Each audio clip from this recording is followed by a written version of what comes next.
नमस्कार, मैं निखिल और आप देखना शुरू कर चुके हैं इंडिया ऑफ ड्रीम्स। ताकि लोकतंत्र जिंदा रहे, लोकतंत्र को जिंदा रखने की एक सच्ची और सीधी मिसाल हमारे साथ है, जिनका नाम है पल्लवी घोष, जो एक एक्टिविस्ट हैं और मेरे साथ फ़िलहाल मेरे स्टूडियो में आई है। तो स्वागत है पल्लवी जी हमारे स्टूडियो में आने के लिए। धन्यवाद। तो पल्लवी जी, आप एक एक्टिविस्ट होने के नाते जब आपका पहला एक रेस्क्यू हुआ तो कहाँ और कैसा, क्या आपको डर लगा, बताएं। सच कहूँ तो मुझे तो डर नहीं लगा। मेरा पहला रेस्क्यू था दिल्ली जीबी रोड में, जो दिल्ली का रेड लाइट एरिया है, कोठा नंबर 64 में, जहाँ पे नेपाली लड़कियाँ मिलती है जनरली। तो वहाँ पे हम गए, हमने लड़कियाँ ढूंढी, हमें काफ़ी सारी लड़कियाँ मिली। तो मेरा पहला रेस्क्यू रेड लाइट एरिया में ही था। जैसे रेस्क्यू करते हैं तो कभी ऐसा हुआ कि किसी चोट का, किसी डर का सामना करना पड़ा हो?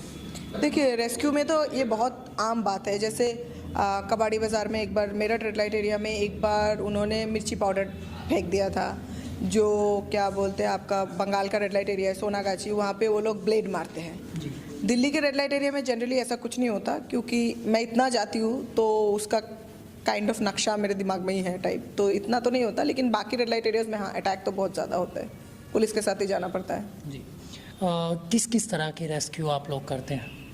हर तरह के रेस्क्यू करते हैं। एक तो हो गया प्रोस्टिट्यूशन, जो कि है वेश्यावृत्ति, कोठों से।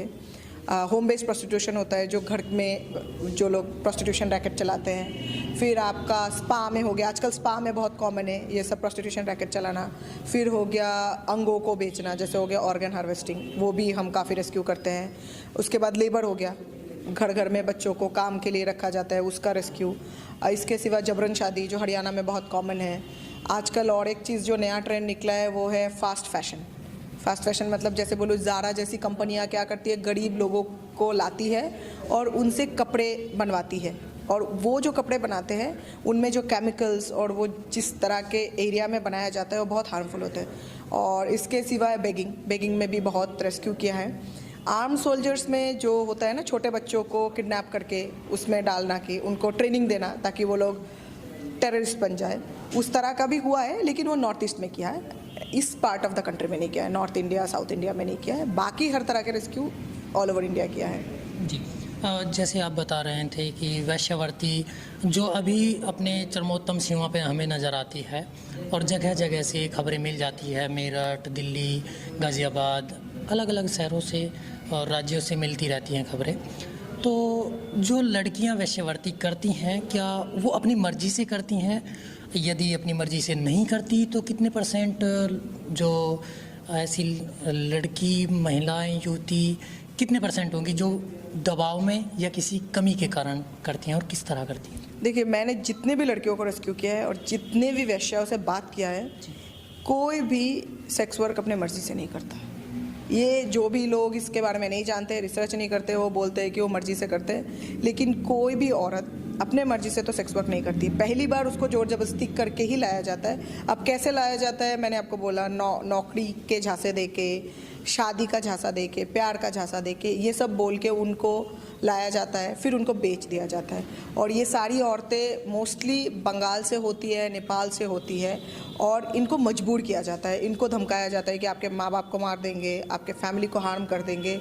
और पहले 1-2 साल तो इन पे बहुत टॉर्चर होता है। उसके बाद बेशक ये लोग मान जाते हैं काम करने के लिए, लेकिन पहले 1-2 साल में कोई मानता नहीं है। जी। जैसे आप बता रहे हैं कि कहीं ना कहीं गरीबी भी इसका एक मुख्य कारण है, क्या सरकार इसको रोक सकती है, कामयाब हो सकती है इसको रोकने में? देखिए, सरकार चाहे तो सब कुछ रोक सकती है, जो मेरा कहना है।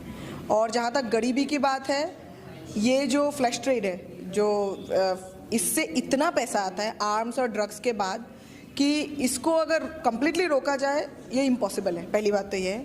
और दूसरी बात है, डिमांड इतना है इसलिए सप्लाई है। मतलब इतना ज़्यादा डिमांड है सेक्स वर्क का, इसलिए सप्लाई इतना ज़्यादा है। तो किसी भी हालत में पॉसिबल नहीं है कि इसको कम्प्लीटली रोका जा सकता है।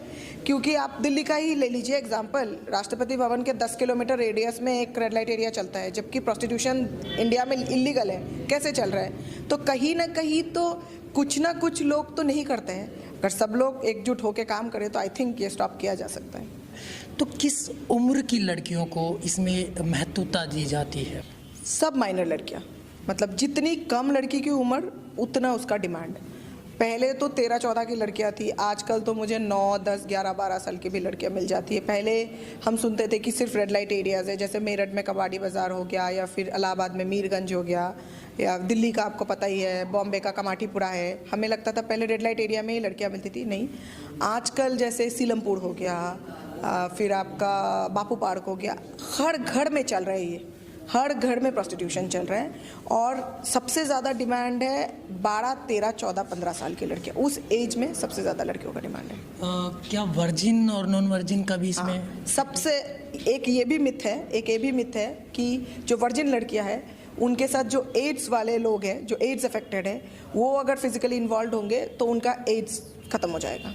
तो ऑफ कोर्स वर्जिन लड़कियों का ज़्यादा डिमांड तो डेफिनेटली है, लेकिन ये भी है कि जो लोग एड्स से पीड़ित है वो लोगों को लगता है कि अगर वो वर्जिन लड़कियों के साथ फिजिकली इन्वॉल्व होंगे तो शायद उनका एड्स मतलब क्या हो जाए, क्योर हो जाएगा। अच्छा, जैसे आप एक एक्टिविस्ट हैं, तो इस सोसाइटी में, समाज में आप किस तरह से एक संदेश के माध्यम से कि किस तरह से लड़कियां आज के टाइम में अपने आप को सुरक्षित कर सकती हैं? सबसे इम्पॉर्टेंट बात है, किसी पे विश्वास मत करो। किसी से जैसे फ़ोन पे बातें करते हो, फेसबुक में, आपको आजकल पैंडेमिक में मैंने कम से कम 50 से 60 लड़कियां रेस्क्यू की है जो फेसबुक और इंस्टाग्राम के थ्रू ट्रैफिक हुई है। पहले तो किसी पे भरोसा नहीं करो। स्कूल में, कॉलेज में दोस्त भी है तो फिर देखो किस तरह की बातें हो रही है, वो कहीं तुमको लेके नहीं जा रही है, क्योंकि सिर्फ ट्रैफिकिंग ही नहीं होती, लोगों के साथ आप पार्टी में जाते हो, वो कुछ पिला देते हैं, खिला देते हैं, फ़ोटो खींचते हैं, फिर आपको क्या बोलते हैं, मतलब क्या बोलते हैं, आपको धमकाते हैं, डराते हैं। तो मैं तो बोलूँगी सतर्क रहो, सतर्क रहना ज़रूरी है। बाकी तो सेफ्टी सिक्योरिटी एक ऐसी चीज़ है, कोई भी सेफ सिक्योर तो है नहीं, इंक्लूडिंग मैं भी सेफ सिक्योर नहीं हूँ। देखिए, हमारे साथ थी पल्लवी जी, पल्लवी घोष, जो एक एक्टिविस्ट हैं और बता रही थी किस तरह से आज की लड़कियों को अपनी सुरक्षा और सिक्योरिटी करनी चाहिए। ऐसे ही कुछ और इंटरव्यू और कुछ खास बातें हम आपके सामने लेकर आते रहेंगे। तब तक के लिए धन्यवाद, नमस्कार।